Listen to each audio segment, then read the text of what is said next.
podcast with me right now. I'm so excited to catch up with you. You pop right out of your YouTube videos, man. I feel like I'm right there in Pittsburgh with you, with your energy. So why don't you tell us about yourself and how you got started in this game and where things have taken you to date? My name is Nathanael Morton. I am a YouTuber. I'm also a health and physical education teacher, which a lot of people don't know. They see me on YouTube, but I'm actually a full-time teacher, and I do YouTube on the side.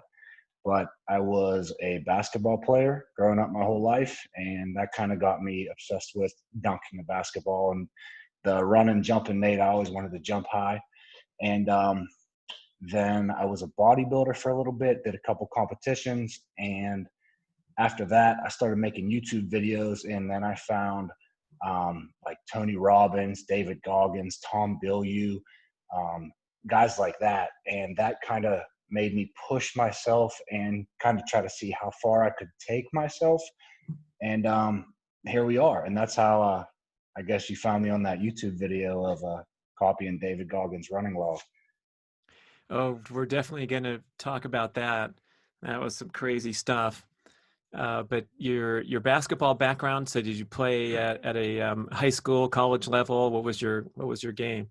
I played in high school, and then I played 1 year of college, and then I transferred to a Division II college, and I tried out for the team, but I did not make it. So I went into bodybuilding at that point. And so that's where my basketball career ended. My second year in college, turned over to bodybuilding, and then after I graduated college, just started creating YouTube videos, got a job, and here we are. So that's the first time I've heard you say anything having to do with not making it, man, because you're the guy that you're telling us to believe in ourselves and everything. So you're looking back now at that college experience where, it was kind of out of your hands. The coaches decided they had enough players or whatever. But I wonder what your reflections are now with your mindset that you're communicating to your listeners, and what's your reflection? So that was actually a very pivotal time in my life. And I actually remember saying to my mother on the way to tryouts, because she drove me to tryouts in college, she said, actually after tryouts on the way home, she said, "Do you think you made the team?" And I looked at her and I said, "When have I ever not made a team in my life?" And I was a little bit cocky, a little bit naive, and that was kind of the pivotal moment, because see, that I could have made it, but I spent that whole summer not practicing. So, and I wasn't in shape. And then when I went to play with those college guys, I couldn't keep up. I was out of breath. So I was as talented as they were, but I couldn't keep up with them. So that was the one time where, you can have a lot of talent, but if you don't work hard, that old, cliche type of thing. I was talented. I did not work hard enough. So therefore I did not earn a spot on that team. So in looking back, that was like I said, a pivotal moment. And I'm actually very happy that that happened to me, because going through life with that cocky attitude of when have I never made a team, would not do me any justice moving forward. Yeah, I guess every athlete faces that at some point, right? I mean, at some point, if you're passionate about athletics, you're going to be pretty good at some point, whether it's in the recreational park league, like I was a superstar in the park basketball league, and Yeah. then I went to my high school and was quickly cut from the team and went out to the running track. So you're always going to hit that upper limit. Some of the guys, when they Right. don't get drafted to the pros, so they're a superstar their whole life until that point. So I Right. guess you redirected your competitive energy into bodybuilding, which is not really related in any way to basketball, is it? It's not. I just think I wanted to compete. I've always been a competitor, and I didn't know what else to do. I was still doing, intramurals at school, so I was still playing basketball and this and that. But I've always, been looking for my major purpose in life. And at first, it was to be an NBA player. And then when I got cut, it was kind of like, okay, well, now what's my purpose? Because if I can't make a Division II team, I'm not going to the NBA. So my major purpose became, oh, well, then I want to be the best bodybuilder in the world. And I didn't want to do bodybuilding like the huge guys, like Arnold Schwarzenegger, Phil Heath, and all them. But I wanted to do the men's physique category. So a little slimmer, more model type look, swimsuit look. And then I went that way, did 2 competitions, and I realized that the top level bodybuilders, not everybody, I'm not making any claims, but a lot of them use performance enhancing drugs. And I was not willing to do that myself. So that's where my bodybuilding career ended. Um, Yeah, it so doesn't seem like the healthiest of sports when you're trying to, I mean, fitness always comes at a possible expense of health in every sport. I was a triathlete and I trashed my health in many ways trying to get yeah, faster and faster in the 3 sports. But I think bodybuilding, like the moment you step into the gym, you're leaving your health at the door. It appears from the outside anyway. right, right. That's very true. And I mean, if you want to go to the top levels, I mean, the guys that we see on stage, they're not there all year round, but they're very, very lean. 4% body fat. It's definitely not the healthiest thing for your body. But it's a lifestyle that some people, want to take that route, and it just wasn't mine.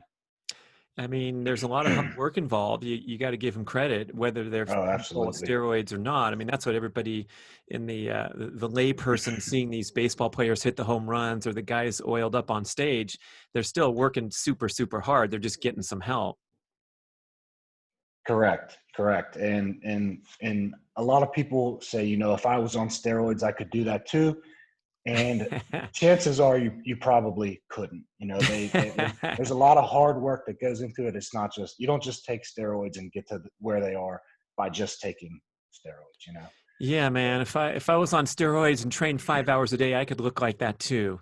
Yeah, Right, that's all right. that's missing.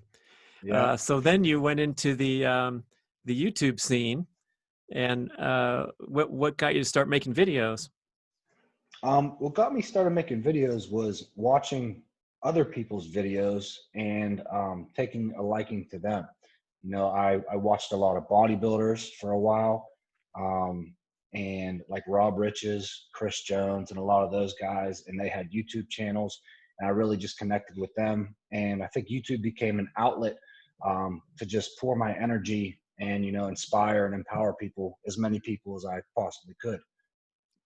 How did you get people to find you? Was it just putting out good quality videos and continuing to crank it out? I mean, you seem like a machine. You're cranking out stuff all the time, and I guess that's the trick, right? Yeah, I mean, you definitely have to have quality content. You got to have the quantity of the content as well. But I definitely did not start with quality videos. If you go back and watch my old videos, they are hard to watch at this point. I was shouting at the camera. I cringe when I watch them, but it's that persistence. You just, if you want something, you just continue going and you learn and you get better and you continue it and you refine it, just like many other things in life. And you refine it until um, you get to the point where you're happy about what you've produced over the years. So do you believe in the process, the machine? Like if you keep putting out good content, you're going to be found and put up the big numbers like you have? um, so when I got started on YouTube, I definitely, like, I told my mom, I said, "Hey mom, go subscribe." And I told all my friends and I said, "Go subscribe." And then I remember the day I was like, somebody commented and I was like, "Oh wow, I don't know that person. Like, I don't know them in real That's life." right. So somebody found my videos, but I'm a learner. I really like to learn and put myself out there to get better. So I paid money for some YouTube courses, and I went through the courses and I learned kind of how YouTube works and the ins and outs of YouTube, and just kept going, refining it. But if you're putting out quality content, you're definitely going to get found. I'm not sure if you're familiar with Tom Bilyeu, but he always talks about be so good they can't ignore you. So if they're ignoring you, chances are you're not good enough yet. So if you continue to learn and get better, and you're so good they can't ignore you, then you'll get found, and you know everything will happen from there. That reminds me of Jerry Seinfeld's advice to the up and coming comics, who, of course, he gets hit up for tips all the time. Like, how do I get to the top? How do I get on my show? How do I do this? How do I do that? And his answer is work on your act, and that's it. No, nothing Yeah, further. Yeah. So that's how you focusing on do it. that. Yeah. So you're obsessed with jumping, as you said, from dating back to your basketball time, and I am too. I love the high jump. I'm trying to get good in the old guys division, but it also seems like one of the premier fitness objectives to pursue for overall longevity, injury prevention, bone density, all those kind of things. I wonder if you can talk to some of that, like the broad benefits of adding some sort of a jumping component, explosive jumping component to your fitness regimen. Yeah.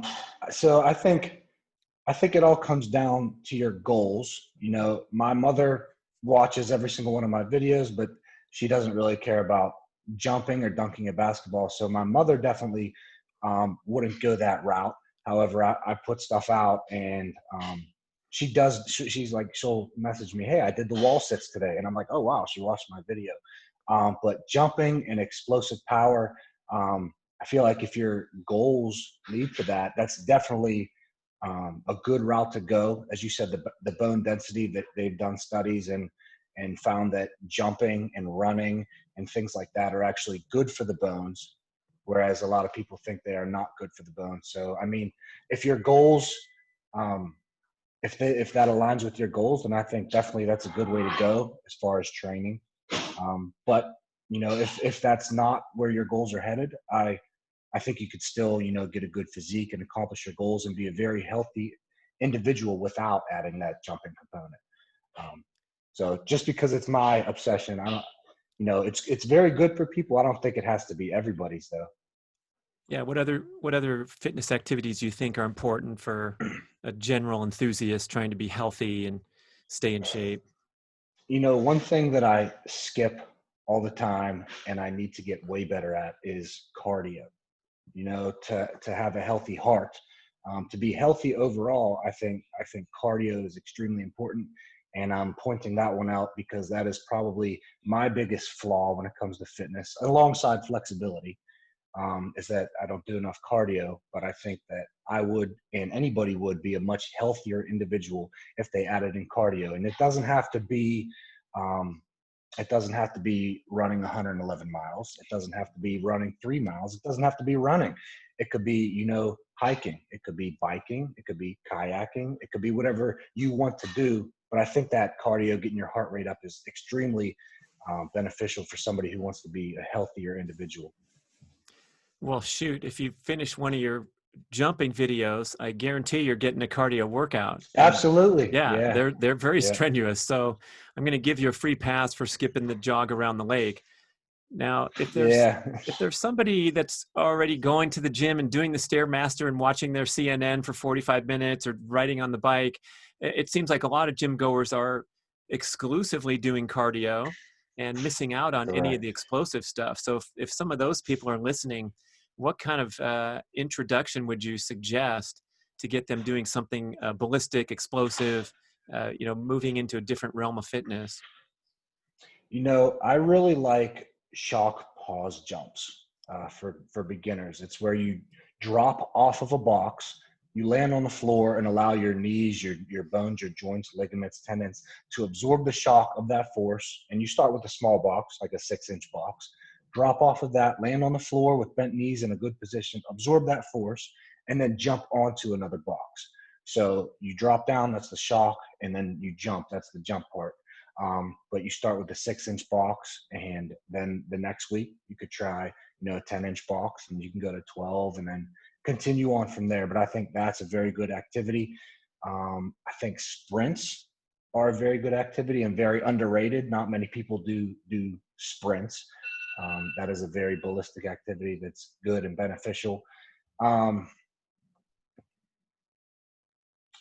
And if you don't have any equipment, there's always squat jumps, there's ankle jumps, there's jump rope, which is a little bit more, steady state. Well, for some people, it could be ballistic, but I really like the shock pause jumps, and I like sprints if I was going to introduce people to that sort of activity. So shock pause, you're saying that you jump off the elevated surface and then pause for a bit before you jump back up, gather your weight or get some spring and then jump up onto the surface again. Yes. So the pause comes. There's another exercise called depth jumps where you drop off of the box and you want to spend the least amount of time on the ground as possible. So you kind of drop off of the box, and as soon as you hit the floor, you immediately spring up off the floor and jump onto the box. Those are good as well. Those are depth jumps, but I like the pause jumps to kind of pause for a second, absorb the force, and then jump onto that next box. And that's more of a beginner exercise. And then as you go on, you can get into the depth jump where you try to spring up as fast as you can. All right. So you talk about this influence you've had from those guys you named, like Tony Robbins and Goggins and Tom Bilyeu. How does that enter into your picture? I mean, you're known for the fitness videos, but you also have those messages of inspiration that you're giving each time. Right, right. Well, when I did my first bodybuilding show, I didn't mention this. I did two bodybuilding shows, and it was very funny because I did them in college. The first bodybuilding show that I ever did, I got last place. I literally they At least you and went on they stage, man. yeah, At least you correct. walked up on the stage. But it was another one of those times I was so confident. I was like, I got this. I'm gonna win, and I got last place. And as soon as they called me for last place, something snapped, and I went up there. I just went through the motions. I didn't really say anything to anybody. I just, oh, thanks, thanks. And then when I went home that night, I remember I Googled what is the difference between winners and losers. What is the difference between successful people and unsuccessful people? And I just started searching, and I found books like Think and Grow Rich and Jack Canfield's Success Principles. And I remember I just bought a ton of books. I started listening to Tony Robbins, Tom Bilyeu, Les Brown, Rich Roll, people like this, and just, immersed myself in that world because I didn't want to be unsuccessful anymore. I didn't want to feel like a loser anymore. I didn't want to get last place anymore. And it's funny because the next year I went on stage in my bodybuilding show, and I got first place in my class, and I got second overall, which is a long way away from last. So went from last place out of 20 people to, second place out of 20 people. Um, and a lot of that had to do with the mentors, the advice, the Mm. books that I was reading, but I just immersed myself in that world. And that's kind of where I started, wanting to improve myself every day since then. So, what do you think about that cocky Nate who went to tryouts after a whole summer of kicking back, and I guess you thought you were assured of making it, or when you went up on stage, which takes a whole lot of guts anyway, but I guess you went up there thinking that you were going to be a podium choice. What was going on in that young person's mind that's you can distinguish between where you're at now? I think, um, I think it's very good to think that you are going to win. However, you have to back that up with the work. I think the one thing that I could distinguish from that is I thought that I was very good, but there was no foundation behind that. Before, when I was younger, kind of the cocky version, I was extremely talented. I was a big fish in a small pond. However, when I got into the ocean with all the sharks, I wasn't that good, and there was no work that I had built, to take me to that next level. Um, Whereas opposed, now I think that I've really learned that if you want something, you really have to work for it, and there's always room for the best. So if I want to become the best, then I have to work to get there, and I can be the best if I become so good that I can't be ignored. But I think the difference is that I had empty aspirations before, empty confidence, and now I feel like I have a little bit of a foundation behind my confidence, and I also am not cocky. I would say I am confident, but I am not arrogant at this point in time in my Uh, life. yeah, how old are you, Nate? I'm 28. And this basketball turning point was in your college years. You were 20, 21, something. Yeah, yeah. I was Yeah. about 19 years old. Yeah. So we hear a lot of generalizations about people in your peer group that maybe we're more entitled this time of this time of life, and the helicopter parents are in full force over the last the last generation. And I wonder, what's your overall observation on the millennial group? I mean, do you see some of these behavior patterns, like entitlement, where they're not willing to do the work? We're pursuing instant gratification. We know that as a society, that we're all caught up on the pursuits of dopamine hits, pleasure, instead of perseverance and hard work and setting lofty goals. What's your take? I definitely do see it. Obviously I have a lot of friends around my age, and I definitely see it. Um, but I definitely don't think that every millennial is like that. I think that you could make the generalization of that. Obviously, we do not work as hard as the generations of the past that came before us. However, I don't think that everyone who is a millennial doesn't work hard and has that entitlement. But I think that it needs to be taught. Um, you need to learn that coming up, and if you don't learn that, how could you act any different if you're only acting, based off of what you know and the experiences that you've had? So if all your life you've just been handed everything, and everything has been given to you without any work, and that's what you're going to continue to do. But I think one thing that um, is different about me and kind of helped me not do that is that I never had a father. I was raised by a single mother. She made $9,000 a year while I was growing up. Sometimes we didn't have any food.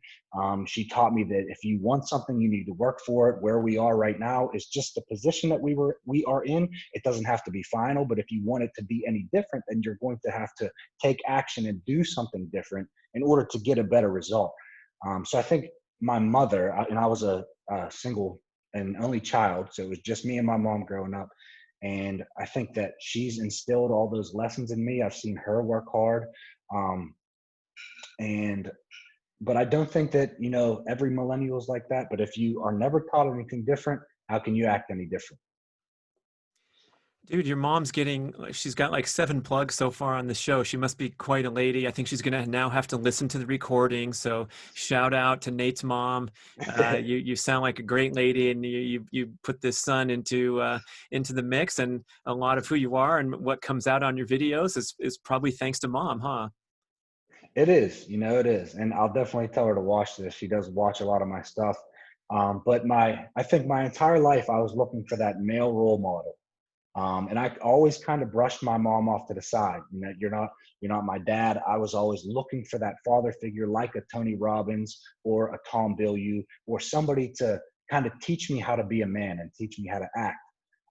But now, as I get older, that was the 19-year-old thinking. Now that I'm 28, I realize mom actually taught me a lot of stuff.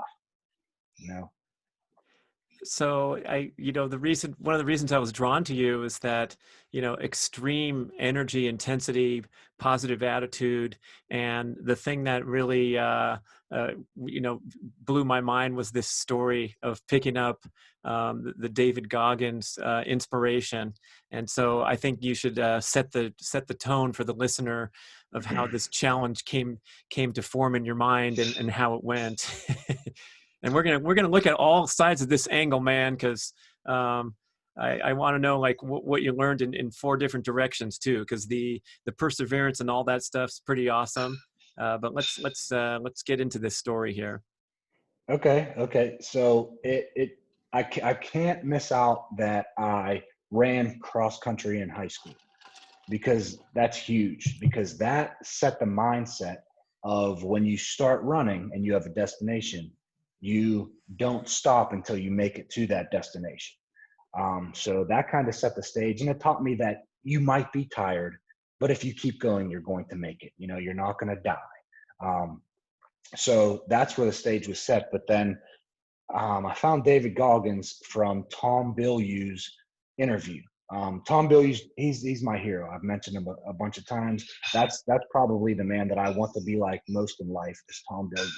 But he had this David Goggins guy come on his show, and it just spoke to me. And he was just raw, and he was real, and he was swearing at me, and he was telling me I was soft, and I was like, you know what, you're right. I'm soft. I need to go do something about it. And So David I, Goggins is the former Navy SEAL and yes, ultra endurance athlete of great accomplishments, running these crazy long 100 and 200-mile races. I think he won the Ultraman in Hawaii. So quite a personality and an author. For those of you who'd never heard of him, yeah, he's one of the extreme human performance athletes on the earth. right, right. And I saw that interview, and then later on, he came out with a book, and I was reading his book, and he was talking about Navy SEAL training. And I thought, well, I don't want to be a Navy SEAL, but I want to do something like a Hell Week where I can put myself through something crazy. And then I kept flipping the pages, and I saw his running log. And I thought, well, what if I just copied this running log without any training, just to kind of throw myself into a little bit of a torturous situation, just to try to see if I can come out on the other side with any lessons, you know? So that's kind of where it came from. And I put myself in it. I think even though I'm not that 19-year-old kid anymore, I was a little bit naive. 111 miles is farther than I thought. And I didn't wear the right shoes. I didn't do this. I didn't do that. I made a lot of mistakes, but I'm glad I did it, and I went through it, and I came out on the other side. Um, and I think it changed me for the better. So you're talking about Goggins was just sharing some of his training log as in preparation for ultra marathon running, and he put in Right. 111 miles in a single week, which is routine for an Olympic caliber marathon runner. For you, you're how many years removed from high school cross country, and you've just been in the gym doing your jump drills. What was it, 10 or 8 years later or something? Yeah, it was 10 years of no running. I haven't run since then. So Okay. So off you go for you're trying to hit that magic number of 111 miles, starting from scratch. And what was your strategy? Like, what did you break it down, divided by 7, or 1 run a day, 2 runs a day? What were you going to do there? so he had a picture of his log in the book. And it said Monday, Tuesday, Wednesday, all the way through Sunday. And on Monday was 15 miles, and then Tuesday was 20 miles. So he had all the mileage laid out there in that log. So I just thought, I'm going to copy what he does every single day. The first day I went out and I ran 15 miles, and that's the most that I had ever run before. But it kind of fired me up. Um, How'd it and go? I then mean, did you feel okay? You made it I that 15 was miles. That's that was pretty the best amazing. day. That was the best day. It was 15 miles. I think my average pace was like 9 minutes and 40 seconds or something Mm. like that. So not super fast, but not crazy slow. But then after that 15 miles, it quickly went downhill as I got more and more sore throughout the week, and my legs kind of broke down on me. My knees, my ankles, everything started to hurt. I started running in Roshis, which is definitely not a running shoe. So I ran 15 miles in Roshis, and then 20 miles in Roshis. And then the third day I thought I better get some shoes or I'm going to mess myself up even more. Did you walk Um, into some running store telling them you're right in the middle of your crazy goal and they need to help you quickly?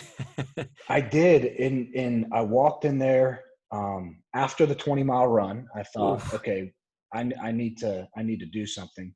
So I went into REI. That's an outdoor store. You just limped over to the running shoe section. Limping would be an understatement. They actually asked me if I needed the elevator when I walked in there, and I said no, I don't need the elevator. And I went up the stairs very very slowly. Got some Hoka running shoes, and then went the next day. Went on my way from there.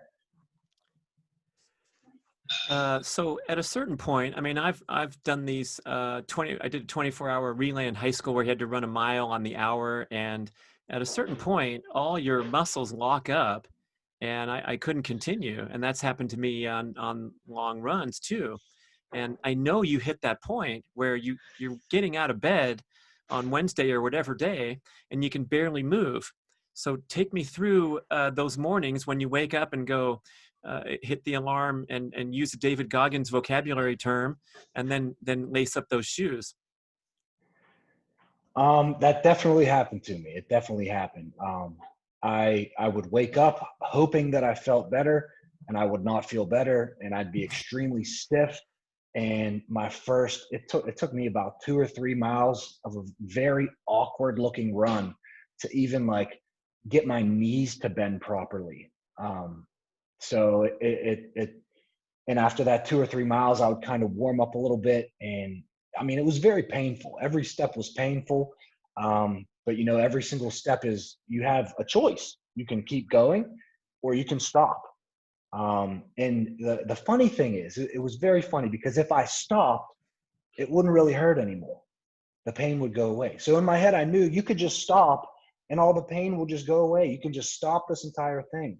You can never put the video out. You could just bury this under the rug and just forget about it.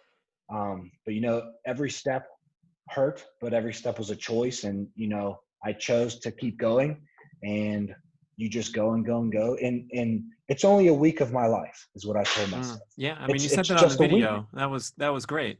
Yeah.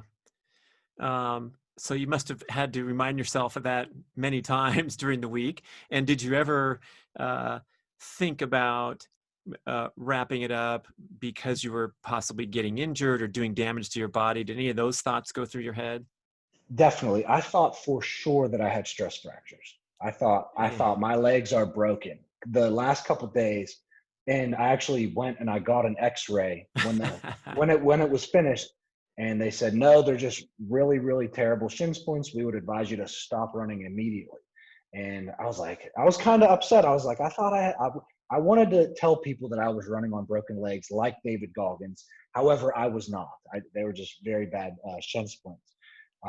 But that definitely popped into my head a lot throughout the run, and it always does. It pops up in everybody's head, but you have to remind yourself, whether you're doing crunches, whether you're doing a run, whether you're doing a workout. If you're doing a workout and it's 30 minutes long and the workout sucks, you have to remind yourself, this is only 30 minutes of my life. If I can't make it through this 30 minutes, then I don't deserve the rewards on the other side. But I know I can make it through this 30 minutes. And when I do, I will reap those rewards on the other side, and I will be proud of myself for it. So we always have to remind ourselves of that. So you were just dead set to make it through, and you had a lot of downtime in between the runs, 20, 21 hours every day to think about it. What was that week like, especially the reflections as you were going through this thing? So it was actually, like I said before, I'm a school teacher, and we were actually on Christmas break. So it was Christmas week. Wednesday of my run was Christmas Day. So I think it was 16 miles on Christmas Day before we went over to friends and family's house. And You probably had some food during that week too. oh yeah, I have a nutritionist. He said, dude, eat as much as you possibly can. So I was definitely eating a lot, enjoying myself. But, people were wondering, they're like, why can't you walk? I would go to get up and like, what's wrong with you? And I'd have to explain myself like, well, you're not a Navy SEAL. What makes you think you could do that? And, that type of stuff. The naysayers that we always just have to push past. Mm. Um, but, but yeah, I think on my downtime, I actually really went into a dark place. At first, it was all like, "Oh, I'm going to make this cool video. I'm gonna," Mm. and I was, as I was running, I was on Instagram, and I was like, "Oh yeah, this is so much fun." And then on day 3, I stopped recording, and I actually didn't even know if I was going to put the video on YouTube, but I knew I had to finish it. It wasn't all fun and games anymore. I didn't want to record anymore. I didn't want to talk to the camera and be all happy. I kind of wanted to just, dig deep and get through it. And it was a lot of reflection, and it was a lot of, why am I doing this? Mm. It was a lot of, you can just stop. But I think a very important thing in life is that you complete what you start. You finish it and you see it through. And if you don't like it, then you don't have to do it again. Mm. But my mom she put me through that. I wanted to play football, and then I got tackled. I don't want to play football anymore. Well, you have to see through this season. And if you don't want to play at the end, but you have to finish this season. And So that was a lesson that I had from another one from my mom, and one that was definitely very present throughout the run. Yeah, I think that's good parenting advice. My kids are now adult age, so I don't have those decision making times anymore where I can, we can reflect. But to show the kid that commitment means something, and commitment to others, especially in the case of signing up for a team and making it through halfway, and you're not getting enough playing time and you want to quit. I think those are valuable. But then I'm reflecting now in adult life. I don't know if you heard of Seth Godin, author. He writes a lot of books Yeah, about marketing, and one of his great books called The Dip, he talks about how the great, high achievers in life are very good at quitting and saying no, and stopping things before they invest too much time and energy and have that, what is it called, sunk costs, where, oh, I went to law school, so I might as well be a lawyer for the next 20 years, even though I hate it. right. You can't extract yourself from all those sunk costs. And so I remember in my career as a triathlete, I dropped out of quite a few races because I finally realized somewhere down the line that, this is my profession. I'm trying to earn money doing this. And if I'm having a crappy day and I keep going, I'm just burning energy that I could be saving for another chance when I have a chance to, compete and win instead of having a bad day. And I know there's this sort of two separate points going on here, is that, that accomplishment that you did for yourself and showed yourself you could persevere through an incredible challenge. Now you can carry that forward to every other thing you do in your life. And I wonder if that also makes you more confident, more resilient against wasting your time doing stupid shit, for example, or quitting something that isn't really going anywhere. Yes, definitely. And like you said, there's in life, there's competing ideas, you know. So there's the idea of I finish what I start, and then there's also the idea of let's not waste my time with this. That it's not going to take me anywhere. Like if you go into a movie theater and the movie sucks, why sit there and waste your time? Why not walk out? Like you don't have to sit there and stay for the whole movie just because you started it. So there are always those competing ideas, but I think you have to have the self understanding to know, which is which. You have to know when you should stay and see it through, and you have to know when to say, okay, this isn't worth it. I'm better off if I stop this and put my energy into another channel. So I think that really definitely comes with experience, and definitely comes with knowing yourself and what's best for you. Do and believe only that which moves you towards your goals. Oh, Do and believe nice. only Yeah. that which moves you towards your goals. So if it moves you towards your goals to complete something, then absolutely complete it. But if it's not moving you towards your goals, don't be so stuck in I'm the type of person who finishes what I start.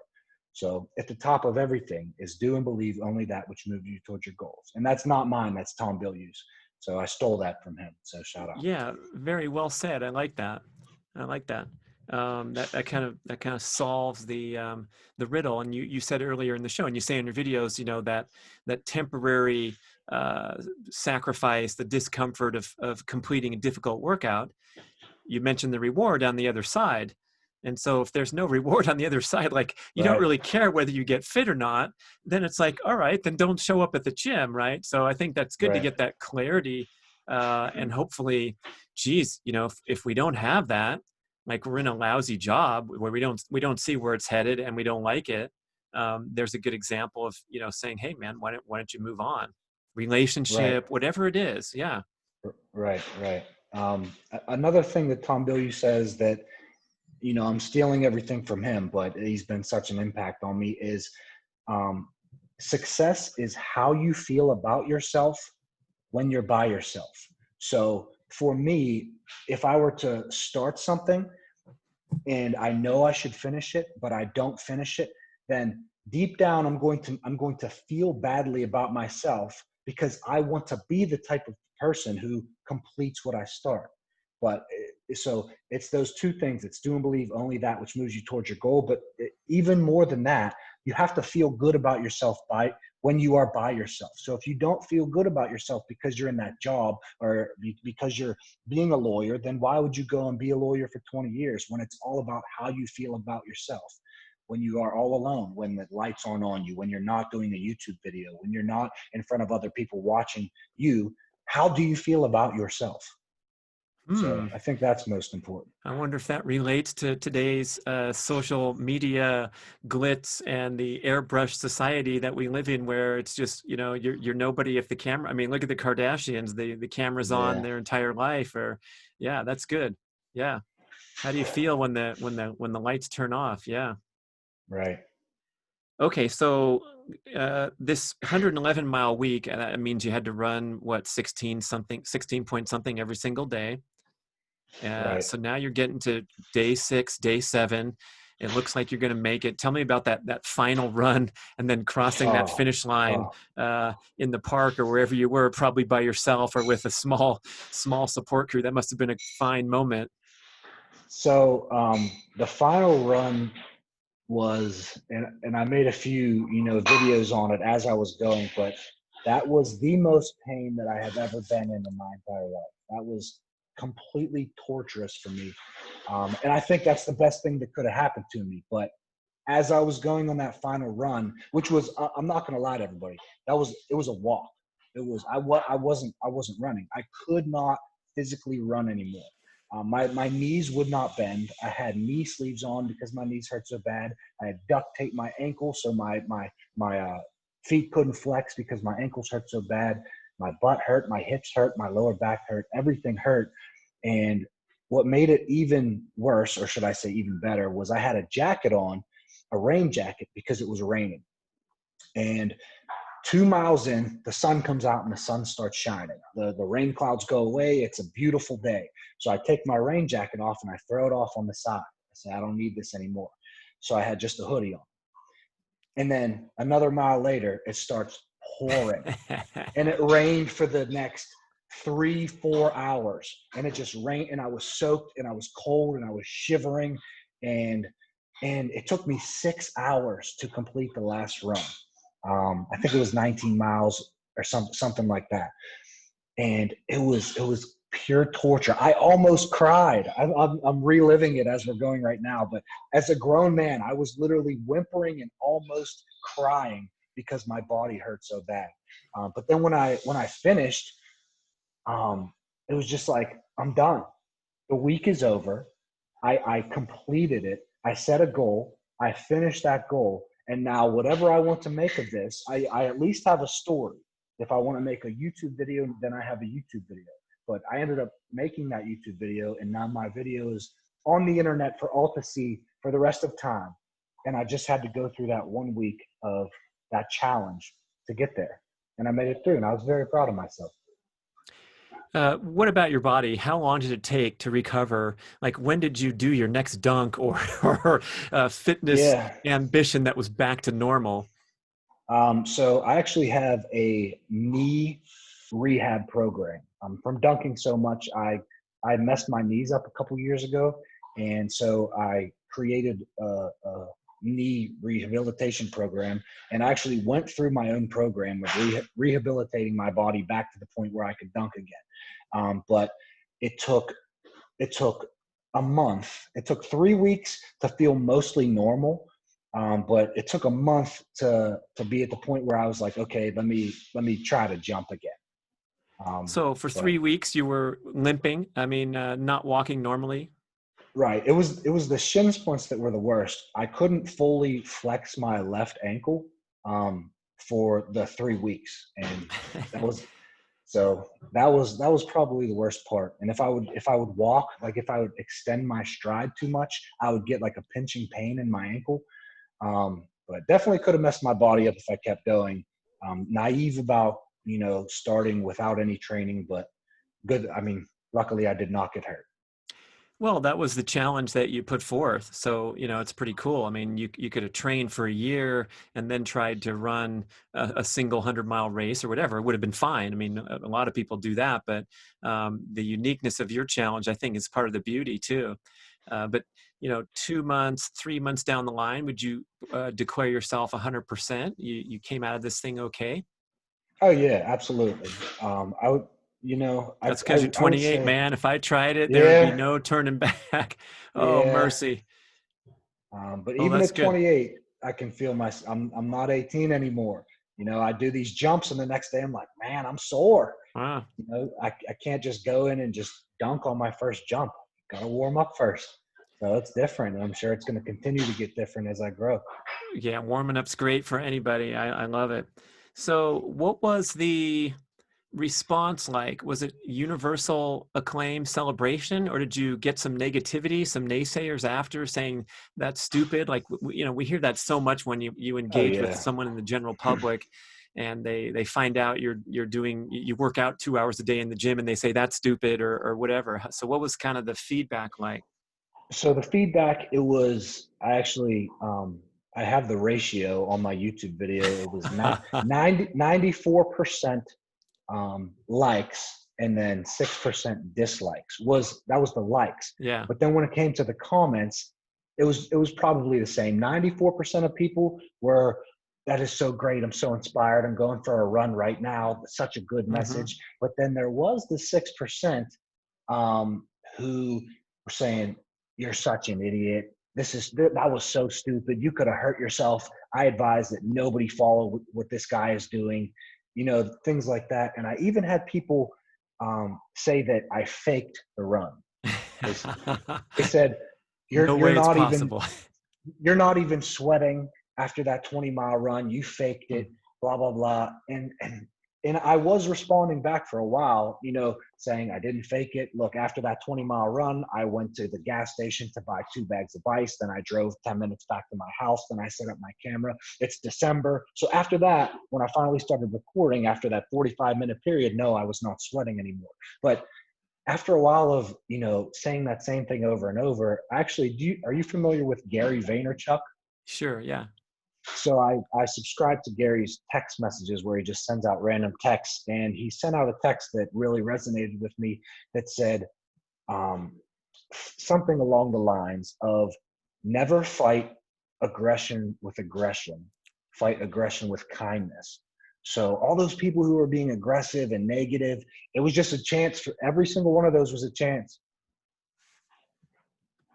Sorry, I got the low battery signal. Oh, Every sorry. single one of those was a chance for me to fight it with kindness. And that's a chance for me to work on myself because those messages made me mad. But I have the chance to flip that switch and Mm. respond with kindness. So we don't have to react to the negativity that people are, you know, sending our way. We can react with positivity if we want. That's the beautiful thing about humans. We have that choice. We choose how we want to act and we choose who we want to be. Very nice. I appreciate that. And I guess um, it might be a good time to express empathy for somebody who's, flaming you on the internet after such Right. an achievement and such a challenge. They must have some issues going on. So, True. my heart goes out to them for being on that 4% or what. Right. Oh, mercy. What about Goggins? Did you get any recognition from him? Did he hear about some guy trying to copy him? No, no, he didn't. And maybe one day he will. I'm sure he would say something along the lines of "sucked, didn't it?" or something like that. Um, but no, nothing from Goggins. That's not really. I had somebody ask, "Was that the reason that you did it to kind of get recognition from Goggins and have him, you know, see what you were doing?" And it wasn't. That wasn't in my head at all. It was kind of I wanted to see, you know, what I could achieve. I wanted to see how bad this was going to be and if I could keep going through it. And I wanted to inspire other people and empower other people. And that's the goal with everything that I do. So would you see this now as a once in a lifetime thing, or would you envision doing some more crazy stuff in that role that you have as a motivator and inspirer? You know, I have actually thought about running 100 miles at one time with no training. And my nutritionist is also a marathon runner and he's a coach. He knows what he's doing. And he said, if you do that, you will mess yourself up. So, and I don't take his advice lightly. He knows what he's doing. So if he tells me that I'm going to mess myself up, then I would still do 100 miles, but I would train for it. I don't think that the rewards are worth going out and taking that risk, the risk of messing up my body to try 100 miles without any training.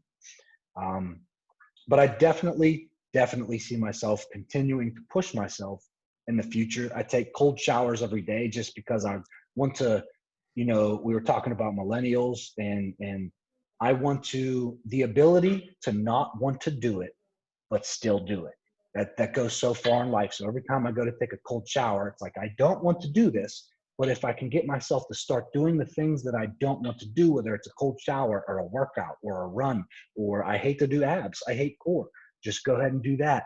Then I think you build that mental toughness over time, and you can really achieve a lot of your goals and succeed that way if you do that. But definitely more crazy challenges coming in my Nate Morton, watch out for this guy. Who knows what's future. next? But I like that.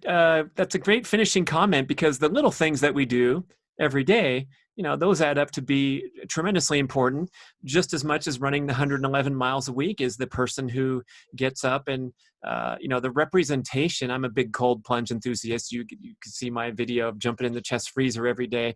And just what that represents, right? You're not going to die. It's not even that uncomfortable when you breathe through it and all that, but it represents you're in control of your Right. flimsy emotions and fears and all that, and hopefully that carries over into all kinds of little things for the rest of the day. So dude, you're on fire. I love your game. I'm so glad to get a chance to podcast with you. Can you tell our listeners where to find you and start getting their jumping going?